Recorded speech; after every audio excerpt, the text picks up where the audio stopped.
First topic ఆర్బీఐకి digital transformation award 2025. భారతీయ reserve bank RBI digital transformation award 2025ను Central Banking London నుంచి గెలుచుకుంది. ఈ అవార్డు ఆర్బీఐ అభివృద్ధి చేసిన 2 కొత్త డిజిటల్ వ్యవస్థలు సారథి మరియు ప్రవాహ్ వాటికి లభించాయి. సారథి మరియు ప్రవాహ్ అంటే ఏమిటి? ఫస్ట్ సారథి వ్యవస్థ. సారథి అంటే హిందీలో రథసారథి అని అర్థం. జనవరి 2023లో ప్రారంభించబడిన ఈ వ్యవస్థ ఆర్బీఐలోని అంతర్గత పనితీరును పూర్తిగా డిజిటల్గా మార్చడం కోసం రూపొందించబడింది. దీని ద్వారా ఆటోమేషన్ మరియు కాగిత రహిత విధానం అమలవుతుంది. నెక్స్ట్ ప్రవాహ వ్యవస్థ. బ్యాంకింగ్ మరియు ఆర్థిక నియంత్రణల పనితీరును సులభతరం చేయడం దీని ముఖ్య ఉద్దేశం. బ్యాంకింగ్ విధానాలను మరింత పారదర్శకంగా మరియు వేగంగా మార్చడానికి ఉపయోగపడుతుంది. భారత ప్రభుత్వ డిజిటల్ మిషన్తో ఆర్బీఐ అవార్డు సంబంధం. ఆర్బీఐ చేపట్టిన డిజిటల్ పథకాలు భారత ప్రభుత్వ డిజిటల్ ఇండియా కార్యక్రమానికి భాగంగా ఉన్నాయి. డిజిటల్ ఇండియా ప్రోగ్రాం భారతదేశాన్ని డిజిటల్ రూపంలో అభివృద్ధి చేయడం, అలాగే యూపీఐ మరియు ఫిన్టెక్ విప్లవం. ఇది ఆర్బీఐ యూనిఫైడ్ పేమెంట్ ఇంటర్ఫేస్ ద్వారా ప్రపంచానికి నూతన మార్గదర్శకంగా చూపుతుంది. పేపర్లెస్ బ్యాంకింగ్, ఆన్లైన్ గవర్నెన్స్ను ప్రోత్సహిస్తుంది. నెక్స్ట్ భారత బ్యాంకింగ్ రంగానికి అంతర్జాతీయ గుర్తింపు. భారతదేశం బ్యాంకింగ్ రంగంలో ప్రగతి సాధించడం వల్ల ప్రపంచ దేశాలు మన విధానాలను అభినందిస్తున్నాయి. ఆర్బీఐ తీసుకొచ్చిన సారథి మరియు ప్రవాహ విధానాలు ఇతర దేశాలకు మోడల్గా నిలుస్తున్నాయి. ఈ టాపిక్కి సంబంధించిన చిన్న MCQ question. RBI digital transformation award 2025 కోసం ఎంపిక చేయబడిన సారథి అనే వ్యవస్థ ముఖ్య ఉద్దేశం ఏమిటి? ఆప్షన్ ఏ అంతర్జాతీయ ఆర్థిక లావాదేవీలను పర్యవేక్షించడం. ఆప్షన్ బి ఆర్బీఐలోని అంతర్గత విధానాలను డిజిటల్గా మార్చడం. ఆప్షన్ సి విదేశీ బ్యాంకింగ్ చట్టాలను నియంత్రించడం. ఆప్షన్ డి ద్రవ్యోల్బణ స్థాయిని నియంత్రించడం. The right answer is option B ఆర్బీఐలోని అంతర్గత విధానాలను డిజిటల్గా మార్చడం. Next topic smart squad technology. Delhi. భారతదేశంలోని మహానగరాల్లో ప్రజా భద్రతను మెరుగుపరచడానికి స్మార్ట్ స్క్వాడ్ టెక్నాలజీని అభివృద్ధి చేశారు. ఇది ఇంటెలిజెంట్ కెమెరాలు, సెన్సార్లు, కమ్యూనికేషన్ వ్యవస్థలు కలిగి ఆధునిక డిజిటల్ భద్రతా వ్యవస్థ.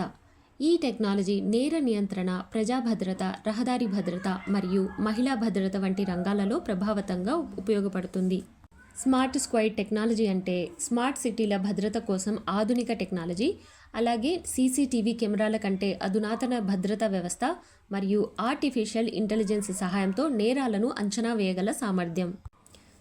దీని గురించి ముఖ్య లక్షణాలు మరియు ఉపయోగాలు. ఫస్ట్ ఇంటెలిజెంట్ కెమెరాలు. ఇవి నేరగాళ్లను గుర్తించి భద్రతా సంస్థలకు సమాచారం అందించగల శక్తి ఉంటుంది. నెక్స్ట్ స్మార్ట్ సెన్సార్లు. ఇవి అనుమానాస్పద ప్రవర్తనను గుర్తించి పోలీసులకు అలర్ట్ పంపుతాయి. Next real time data analysis. ఇవి లైవ్ డేటా ఆధారంగా భద్రతా చర్యలు చేపడతాయి. నెక్స్ట్ పబ్లిక్ ట్రాన్స్పోర్ట్ భద్రత. ఇవి బస్సులు, మెట్రో, రైల్వే స్టేషన్లలో అప్రమత్తతను పెంచుతాయి. నెక్స్ట్ బ్యాంకులు మరియు కమర్షియల్ ఏరియాల్లో భద్రత. ఇవి ముఖ్యంగా బ్యాంకింగ్ సెక్టార్లో సెక్యూరిటీని పెంచుదల కోసం. నెక్స్ట్ మహిళల భద్రతలో వినియోగం. ఇవి మహిళలకు ప్రమాదం సంభవించే చోట్ల స్మార్ట్ అలర్ట్ సిస్టమ్స్ అమలు చేస్తాయి. నెక్స్ట్ భారత ప్రభుత్వ డిజిటల్ భద్రతా ప్రణాళిక మరియు పథకాలు. First smart cities mission. ఇది నగరాల్లో ఆధునిక భద్రతా వ్యవస్థలు, డిజిటల్ సర్వేలెన్స్కు పెంపు. Next national intelligent transport system. ఇది రహదారుల భద్రత కోసం స్మార్ట్ కెమెరాలు అమలు. నెక్స్ట్ సైబర్ భద్రతా కార్యక్రమాలు. హ్యాకింగ్, ఆన్లైన్ మోసాల నియంత్రణకు ఆధునిక భద్రతా మోడల్స్. తెలంగాణ రాష్ట్రంలో అమలు మరియు ప్రణాళికలు. హైదరాబాద్ పోలీస్ విభాగంలో ప్రయోగాత్మకంగా ప్రారంభించి మహిళల భద్రతకు ప్రత్యేకంగా మోడీ ప్రభుత్వం ప్రోత్సహిస్తున్న స్మార్ట్ అలర్ట్ సిస్టమ్ ఇది. ఇది ఇతర నగరాల్లో అమలు కోసం కేంద్ర ప్రభుత్వం సహాయం చేస్తుంది. భవిష్యత్ ప్రణాళికలు కనుక చూసుకుంటే ఇది రహదారి భద్రత కోసం జీపీఎస్ ఆధారిత మానిటరింగ్ సిస్టమ్గా ఉపయోగపడుతుంది. అలాగే పోలీసు విభాగాల్లో ఏఐ ఆధారిత నేర పరిశోధన వ్యవస్థలు. నెక్స్ట్ ఆర్థిక పరిమితులు మరియు టెక్నాలజీ మౌలిక సదుపాయాల లోపం వల్ల ఇది అణిచివేయబడిన నగరాల్లో దీని అమలు అనేది కష్టతరం అవుతుంది. ఈ టాపిక్కి సంబంధించిన ఎంసీక్యూ. స్మార్ట్ సిటీస్ మిషన్లో స్మార్ట్ స్క్వాడ్ టెక్నాలజీ ముఖ్య ఉద్దేశం ఏమిటి? ఆప్షన్ ఏ నగరాల్లో డిజిటల్ సేవలు అభివృద్ధి చేయడం. ఆప్షన్ బి రోడ్డు భద్రత నేర నియంత్రణకు ఆధునిక భద్రతా వ్యవస్థలు ఏర్పాటు చేయటం. ఆప్షన్ సి ఏఐ ఆధారిత హెల్త్ కేర్ వ్యవస్థల అభివృద్ధి. ఆప్షన్ డి గ్రామీణ ప్రాంతాల్లో ఇంటర్నెట్ విస్తరణ. So the right answer is option B road భద్రత నేర నియంత్రణకు ఆధునిక భద్రతా వ్యవస్థలు ఏర్పాటు చేయటం.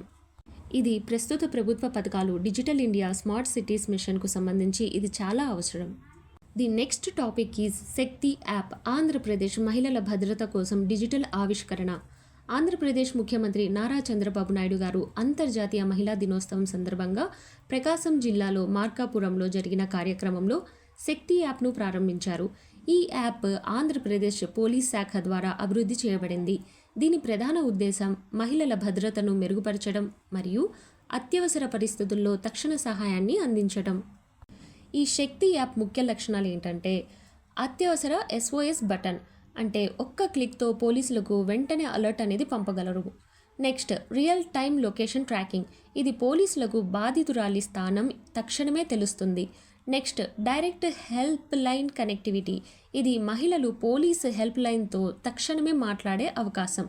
నెక్స్ట్ 24/7 మానిటరింగ్ కంట్రోల్ రూమ్, ఇది అత్యవసర సమయంలో తక్షణ స్పందన కోసం ఉపయోగపడుతుంది. నెక్స్ట్ బహుభాషా మద్దతు, ఈ యాప్ అనేది తెలుగు మరియు ఇంగ్లీష్ భాషల్లో అందుబాటులో ఉంటుంది.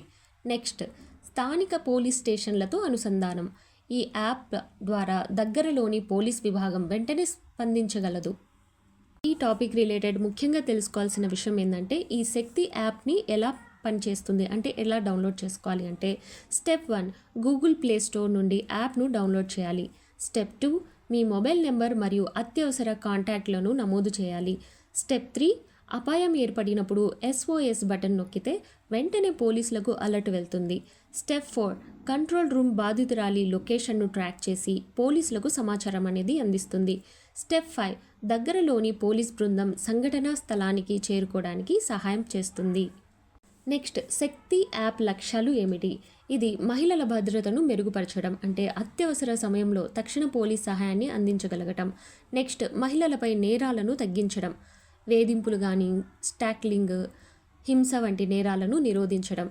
నెక్స్ట్ డిజిటల్ సాధికారత, మహిళలు ప్రయాణాల్లో ఉన్నప్పుడు లేదా ఉద్యోగాల్లో లేదా ఇంట్లో కూడా భద్రంగా ఉండేలా చేయడం అన్నమాట. నెక్స్ట్ పోలీస్ మరియు ప్రభుత్వ మద్దతు, ఆంధ్రప్రదేశ్ మహిళల భద్రత వ్యవస్థను బలోపేతం చేయడం కోసం ఇది ప్రధాన లక్ష్యంగా పెట్టారు. అండ్ ఈ యాప్ ద్వారా ప్రభుత్వ లక్ష్యం ఏమిటంటే మహిళలు నేరాలను తక్షణమే రిపోర్ట్ చేసేందుకు ఇది ప్రోత్సాహకరంగా ఉంటుంది. అలాగే పోలీస్ శాఖపై ప్రజల్లో నమ్మకం పెరుగుతుంది. అంతేకాకుండా డిజిటల్ ఇండియా మరియు స్మార్ట్ పోలీసింగ్ కార్యక్రమాలకు ఇది మద్దతుగా ఉంటుంది. మరియు నగరాలు అలాగే గ్రామీణ ప్రాంతాల్లో మహిళలకు భద్రత అనేది పెరుగుతుంది. ఈ టాపిక్కి సంబంధించి భారతదేశంలో మహిళా భద్రతా పథకాలు ఏమున్నాయి? ఫస్ట్ అయితే షీ టీమ్స్, ఇవి తెలంగాణ సంబంధించింది, మహిళల భద్రత కోసం ప్రత్యేక పోలీస్ విభాగం. నెక్స్ట్ నిర్భయ నిధి, మహిళల భద్రతా కార్యక్రమాలకు ఆర్థిక సహాయం అనేది అందిస్తుంది. నెక్స్ట్ పానిక్ బటన్ కార్యక్రమం, ఇది కేంద్ర ప్రభుత్వానికి సంబంధించిన యాప్. నెక్స్ట్ వన్ స్టాప్ సెంటర్లు, హింసకు గురైన మహిళలకు చట్టపరమైన మరియు వైద్యపరమైన సహాయం అనేది అందించడం. ఈ టాపిక్కి సంబంధించిన MCQ, శక్తి యాప్ను అభివృద్ధి చేసిన ప్రభుత్వ విభాగం ఏమిటి? ఆప్షన్ ఏ హోం వ్యవహారాల మంత్రిత్వ శాఖ. ఆప్షన్ బి ఆంధ్రప్రదేశ్ పోలీస్ శాఖ. ఆప్షన్ సి నీతి ఆయోగ్. ఆప్షన్ డి మహిళా మరియు శిశు అభివృద్ధి మంత్రిత్వ శాఖ. So the right answer is option B Andhra Pradesh police శాఖ. ఈ శక్తి యాప్ అనేది మహిళల భద్రత కోసం ఆంధ్రప్రదేశ్ ప్రభుత్వం తీసుకున్న ముఖ్యమైన డిజిటల్ ఆవిష్కరణ.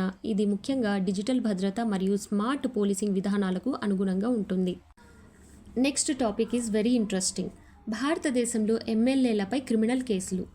Association for democratic reforms, ADR, association for democratic reform, ఈ నివేదిక ప్రకారం భారతదేశంలోని 45% 45% ఎమ్మెల్యేలపై క్రిమినల్ కేసులు ఉన్నాయి. మొత్తం 4092 ఎమ్మెల్యేలు అంటే 4123 వీళ్లలో విశ్లేషించగా 1861 మంది ఎమ్మెల్యేలు క్రిమినల్ కేసులు ఎదుర్కొంటున్నారు. అందులో 1205 మంది అంటే 29% ఎమ్మెల్యేలు హత్యాయత్నం, కిడ్నాపింగ్, మహిళలపై నేరాలు వంటి గంభీరమైన కేసులు ఎదుర్కొంటున్నారు. ఈ నివేదికలో ప్రధాన అంశాలు ఏంటంటే మొత్తం ఎమ్మెల్యేలు విశ్లేషించబడినవి వచ్చి 4092. యాక్చువల్గా అయితే 4123 ఎమ్మెల్యేలు ఉండాలి, కానీ విశ్లేషించబడినవి 4092. వీళ్ళలో క్రిమినల్ కేసులు ఉన్న ఎమ్మెల్యేలు వచ్చేసి 1861, అంటే టోటల్గా 45%. వీళ్ళలో తీవ్రమైన క్రిమినల్ కేసులు ఉన్న వ్యక్తులు ఎమ్మెల్యేలు వచ్చి 1205, అంటే 29%. ఫర్ ఎగ్జాంపుల్ 100% ఎమ్మెల్యేలలో 45% ఎమ్మెల్యేస్ వచ్చి క్రిమినల్ కేసులు ఉన్న వాళ్ళు, అందులో మళ్ళీ తీవ్రమైన క్రిమినల్ కేసులు ఉన్న వ్యక్తులు 29%. ఓకే, దీనికి సంబంధించి రాష్ట్రాల వారీగా క్రిమినల్ కేసులున్న ఎమ్మెల్యేల శాతం వచ్చి ఫస్ట్ ప్లేస్ వచ్చి మన ఆంధ్రప్రదేశ్. టోటల్ ఎమ్మెల్యేస్ వచ్చి 174 ఉంటే వాళ్ళలో 138 ఎమ్మెల్యేస్ ఈ క్రిమినల్ కేసులతో ఉన్నారు. అంటే 174లో 79% of the MLAs having criminal cases. Next Kerala మరియు తెలంగాణ 69% ఎమ్మెల్యేలు క్రిమినల్ కేసులు ఎదుర్కొంటున్నారు. నెక్స్ట్ బీహార్ 66%. నెక్స్ట్ మహారాష్ట్ర 65%. తమిళనాడు 59%. ఇందాక మనం చెప్పుకున్నట్టు 45%లో 29% మంది తీవ్రమైన క్రిమినల్ కేసులతో ఉన్న వ్యక్తులే.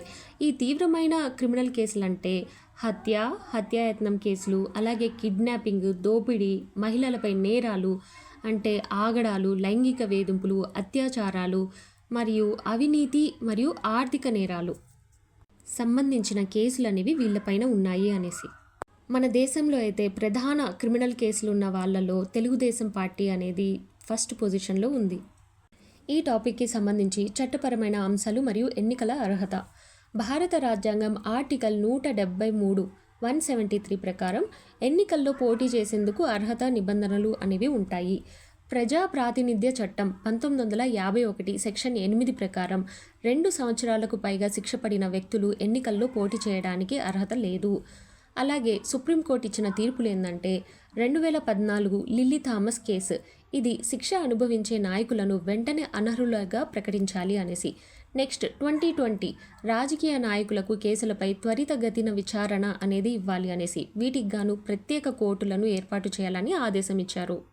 ఇటువంటి రాజకీయ నాయకుల వల్ల ప్రభావం అలాగే భవిష్యత్తులో ఎలా ఉంటుందంటే ప్రజల నమ్మకం అనేది తగ్గిపోతుంది. ముఖ్యంగా ఈ క్రిమినల్ బ్యాక్గ్రౌండ్ ఉన్న నాయకులు ఉంటే ప్రజాస్వామ్యం బలహీనపడుతుంది, మనం ఆల్రెడీ చూస్తూనే ఉన్నాం. అలాగే కేసులపై విచారణ నెమ్మదిగా సాగుతుంది, ఎందుకంటే అదే నాయకులు పదవిలో ఉండగానే ఆ కేసులు అనేవి స్లోగా నడవటం, అసలు వాటికి ఎట్టకేలకు ఒక పరిష్కారం అనేది రాకుండా పోవటం అనేది జరుగుతుంటుంది. పాలనలో అవినీతి పెరుగుతుంది, కరప్షన్ మరియు మాఫియా ప్రభావం అధికంగా ఉండటం వల్ల మనకుండే ఓటు హక్కును ప్రజలు జాగ్రత్తగా ఆలోచించి స్వచ్ఛమైన రాజకీయాలను ప్రోత్సహించాల్సిన అవసరం ప్రజలకుంది కాబట్టి ఓటు వేసి సరైన నాయకుడిని ఎంచుకోవాల్సిన బాధ్యత కూడా ప్రజలదే. ఈ టాపిక్కి సంబంధించిన ఎంసీక్యూ. ఏడీఆర్ నివేదిక ప్రకారం అత్యధిక శాతం క్రిమినల్ కేసులున్న ఎమ్మెల్యేలు ఏ రాష్ట్రంలో ఉన్నారు? Option A Bihar, option B Tamil Nadu, option C Andhra Pradesh, option D Maharashtra.